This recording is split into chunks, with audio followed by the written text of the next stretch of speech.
welcome to my car talk. For this car talk, I want to talk about the BFR. So,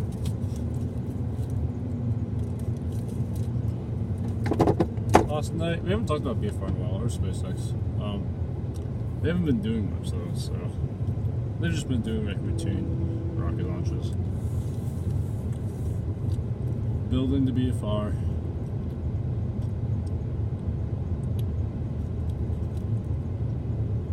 I assume they're building it, or I bet they're at least building components of it. So a quick overview for you, if you don't know. BFR is it's a methane rocket. It's two-stage. Both stages can land. Oh man, that's gonna be death me. I have like a spicy burrito and no water. But I'm also kind of hungry.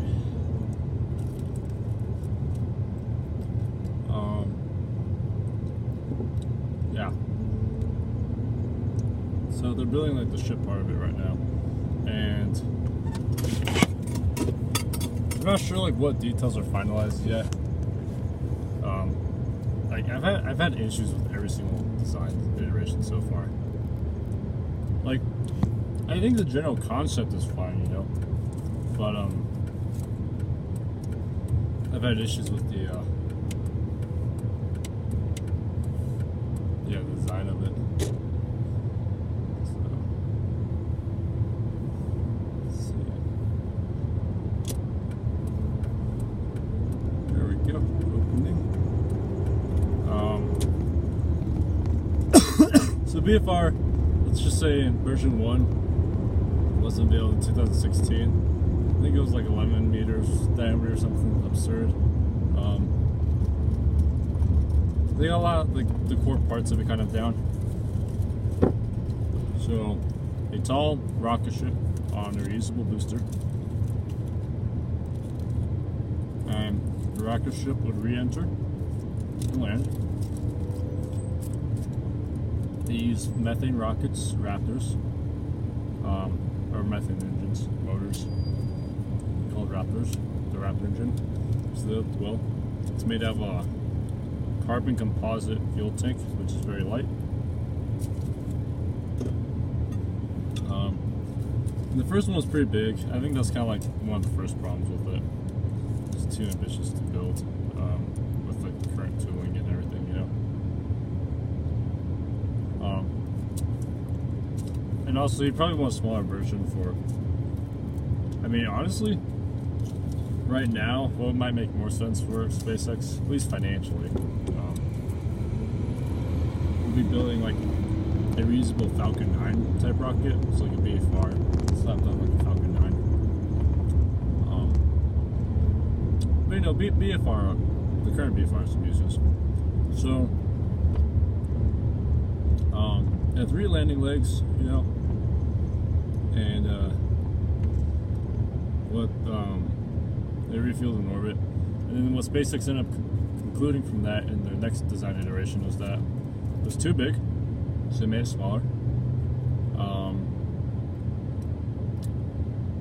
They made the landing legs much smaller, but they put an extra one on there, so there's 4 of them. And the landing legs are like all inline now for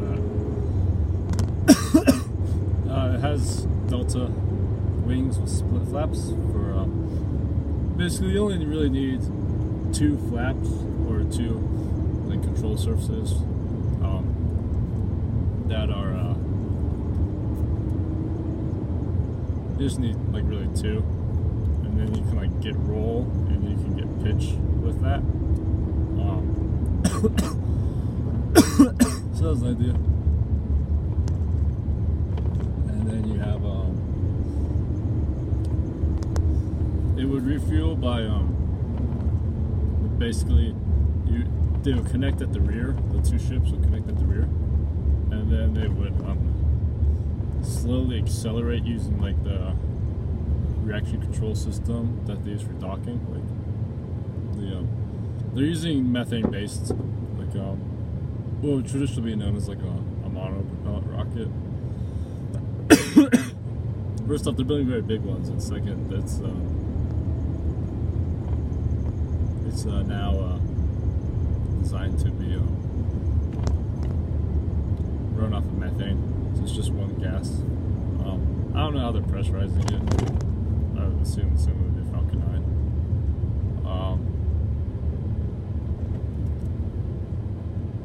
Yeah. And so that's that. Well, I'm saying I'm talking about BFR, right? And so last night they unveiled a third version. Or they didn't unveil it. They like tweeted a rendering of it, like specifically SpaceX and Elon. This new version has 3 wings, like kind of like in symmetry around it. Now coming off the end.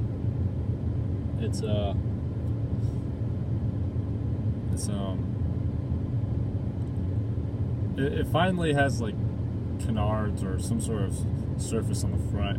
I'm hoping it's for aerodynamic purposes, because my biggest, I feel like, design issue with the BFR so far has been that it's got absolutely no control surfaces on the top except for the methane-based engines, you know? And so if it's steering, well, it's landing with the only control surfaces being at the bottom of the rocket, you know? And I like the idea of the feeder tanks. I think that was very smart. But, you know, it's not very close to that person. Not very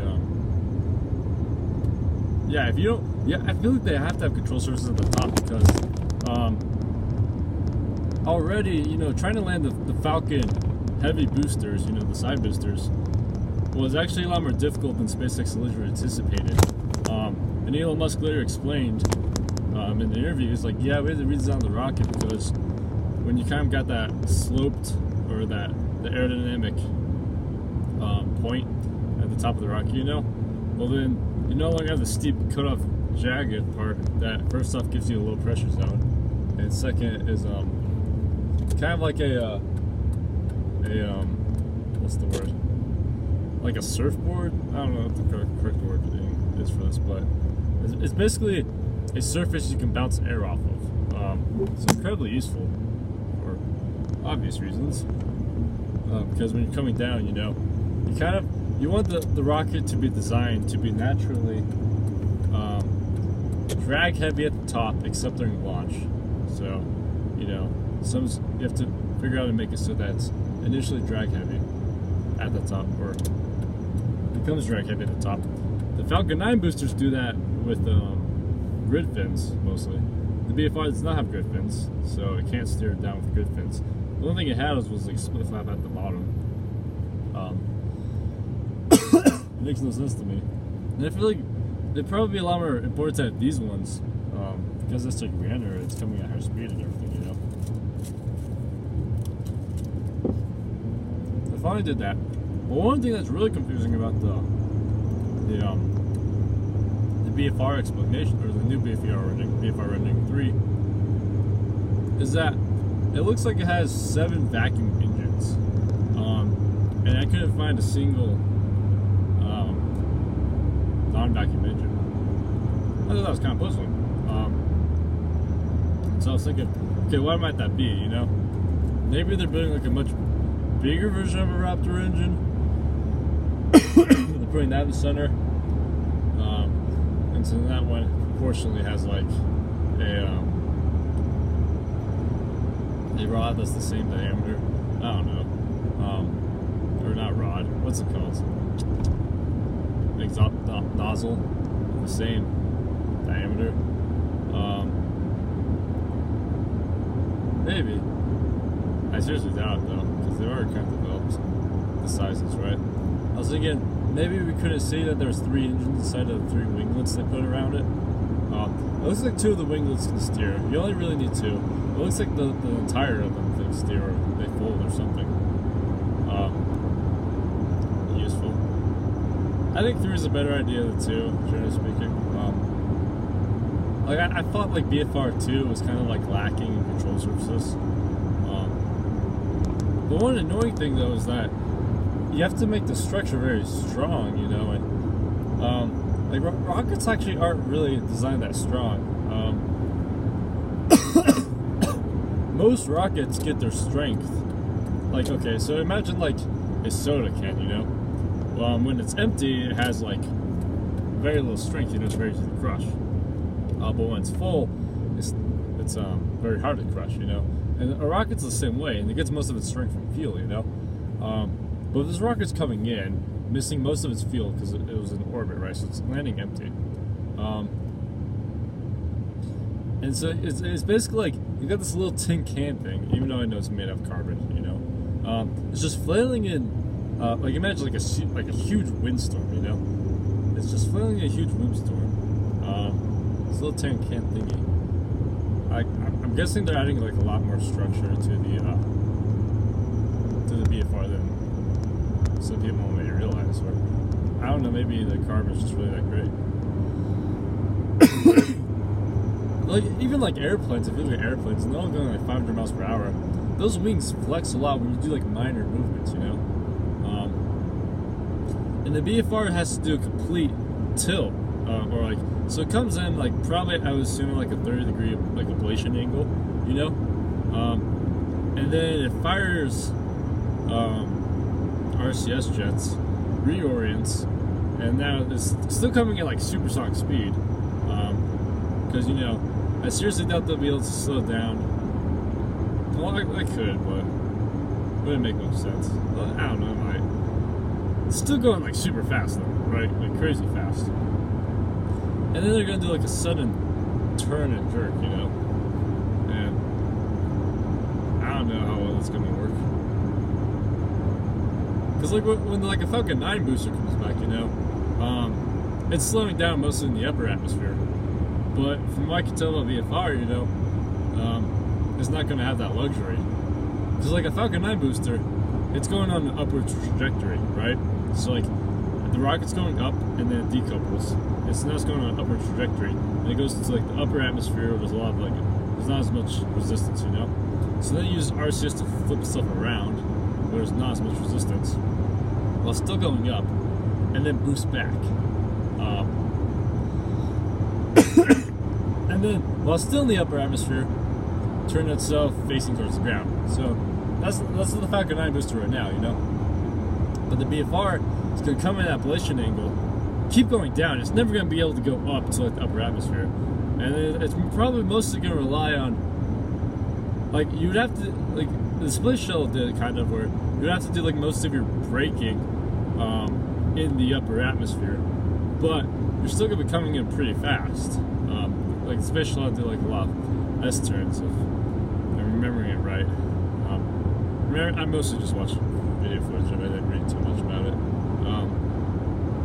Well, I know like a lot, don't get me wrong, but more than you probably. I feel that way.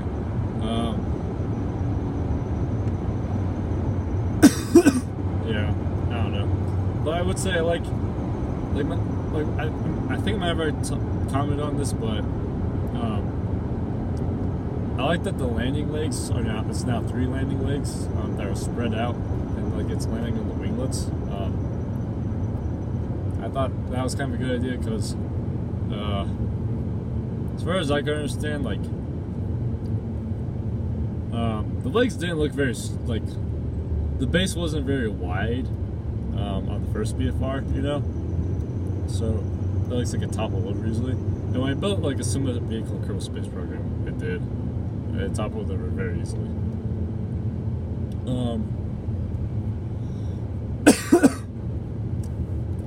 Yeah. I don't know. I think, like, if you think about like the way like a traditional rocket's designed, you know, it goes up and it's got kind of like fins at the bottom that create drag, and that keeps the bottom of the rocket down. In addition to fuel being weight, you know, and the engine being heavy, it keeps the rocket pointed up, you know. Well, if you're going down to the atmosphere,